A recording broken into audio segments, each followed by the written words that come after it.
We're back. Happy epic weekend, happy epic weekend. Happy epic weekend. We have returned. We took a little bit of time off there, just under a month, to sort of get everything together, look at what we've done, review it, and try to extrapolate the best of it, because we want to give you the highest quality we possibly can. You can click our new logo to get to subscribing. And of course, you can see on our homepage our new photos and, of course, the new design layout for pretty much everything there. Let us know what you think. Yeah. Now, straight into it. It's Friday, so it's Foil Have Fridays.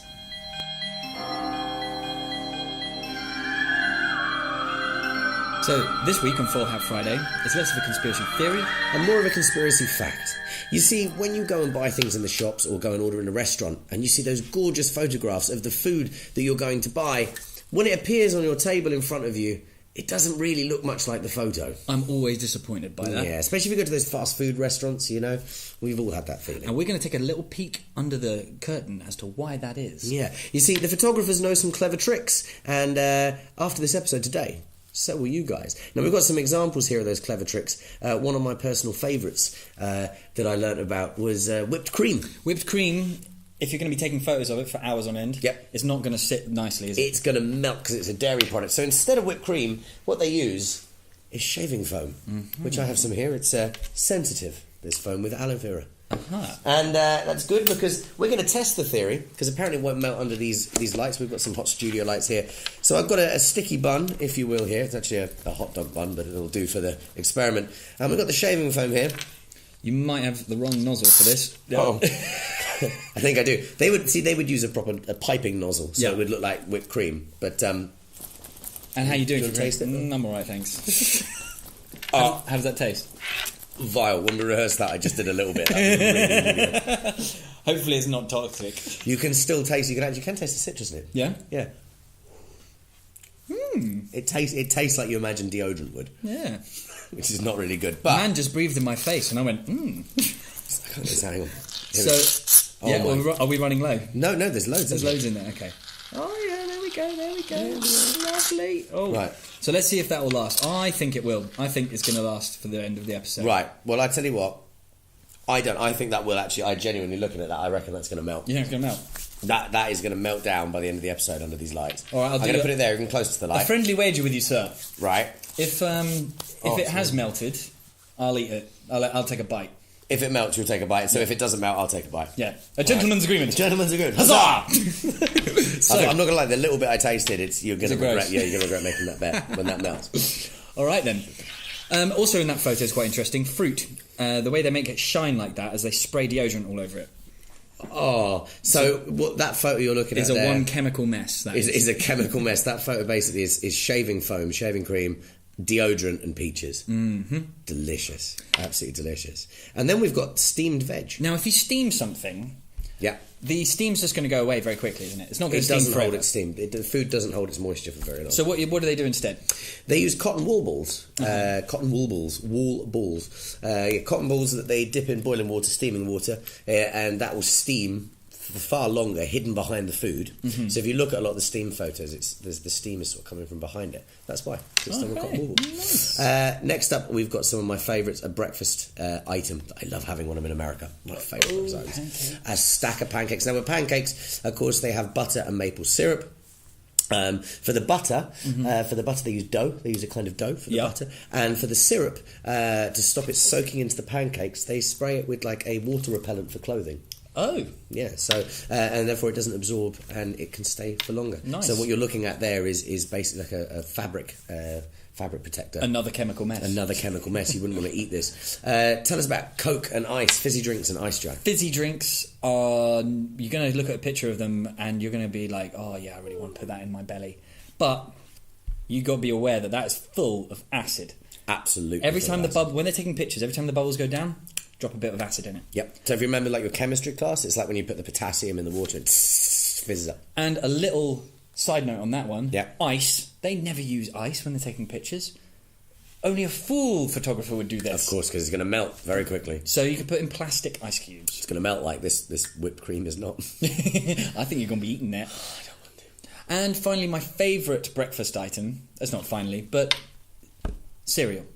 Now, if you're going, I just love a bowl of cereal. I'll have one anytime. Yeah, me too. Any And that time of picture day. looks very satisfying there to me, It actually, does. especially with a bit of fruit. I'm sure it tastes great with glue. Yeah, I was going to say that's not milk. No. That's not milk. That's PVA glue. Because again, milk would absorb into the cornflakes and ruin the photograph. Another little fun fact: when you look at a bowl of cereal on the adverts, it's not the whole bowl. They haven't filled the whole bowl. They've actually it's a very shallow bowl. Yep.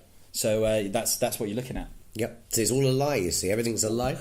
As we're getting towards the end of these now, one of my favourites here is ice cream. Now, ice cream would melt just like ice. So, of course, what do they use? They use the stunt double. Ice cream's very own stunt double, potato. Mashed potato, to be precise. If you get it to just the right consistency, as you can see in the photo there, it looks a lot like ice cream. Although, again, I don't think I would eat if it's just mashed potato. Yeah, mashed potato is grand. It'd be delicious, really, on its own. Now, that leads me on, because mashed potato is also used in another... In another chicken. way. Well, if In chicken. to get a nice plump chicken, what Yep. they do is they inject it with mashed potato. Yeah, inject it with oil as well. There are Yeah. other things you inject it with, but mashed potato, and it plumps up the breast. But now the thing with chicken is, with chicken or steak, you know when you go to a grill house and you get those gorgeous grill marks? Oh, you yeah. you see it Oh, it on the looks good. adverts for the burger places with the grill marks. Those aren't real grill marks. No? No, because they're not going to spend all day trying to get real grill marks. What they use instead, Boot polish.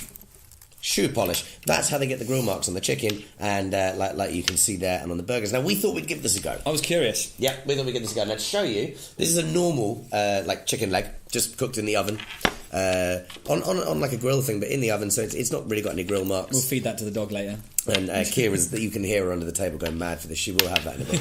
So I'm going to pop that one there, because what I thought I'd do is, thought we'd both have a go with the old boot polish, and we'd see where it led us. So I had a go. I'm quite pleased with the results of mine. And what did you inject into yours? I injected oil into mine to make it nice and plump, and there we are. That does look quite good. And I Look used at that. the Look at those boot lovely polish. grill marks. Lovely. So you know Our that- grill is not that thin. No, and our grill isn't that good, to be quite honest with you. There it is. I So- did the same thing. and I used brown boot polish to give it a bit of a tan. I Oh, suppose. very nice. I did the same thing, although I used the mashed potato, a bit more of a traditional one. I used the traditional method. So this is what And it's the boot polish. This is what it's supposed to look like. What the? I may have gone a bit overboard with the boot polish.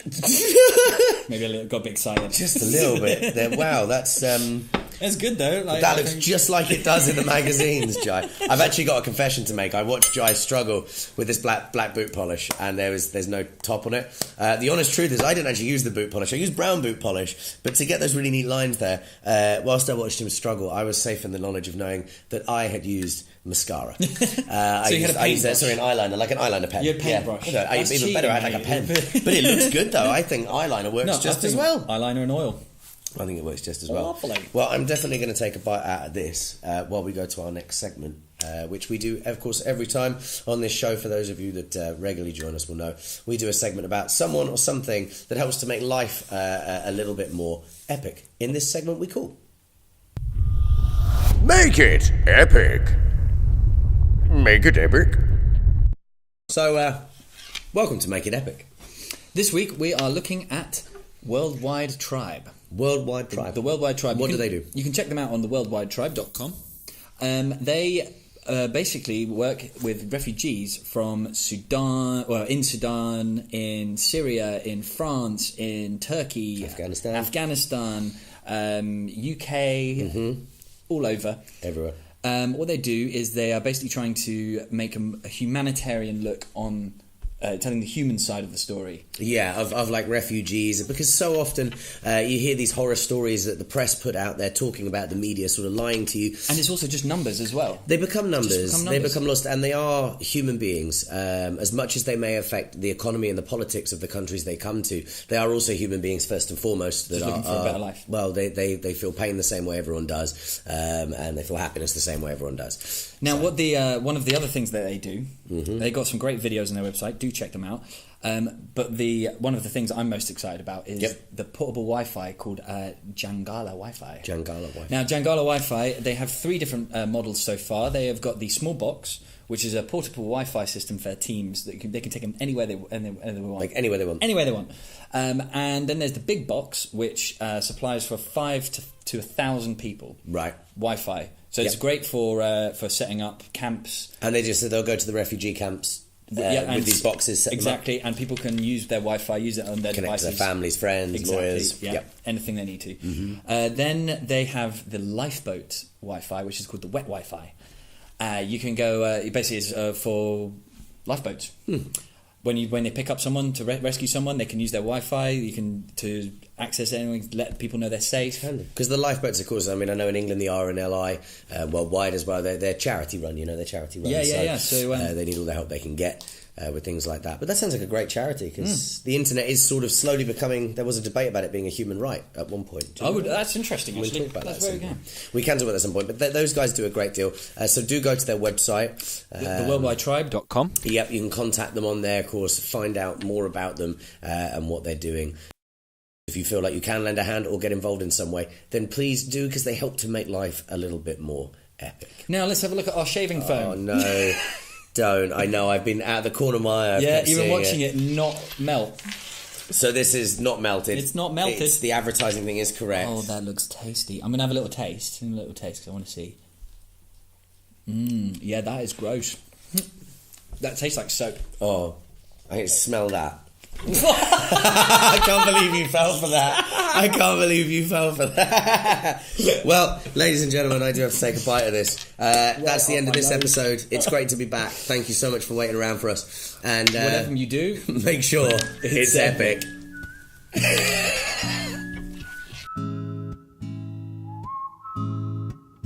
Don't forget to like this video and click the icon to subscribe. and the one on the right to watch the next video.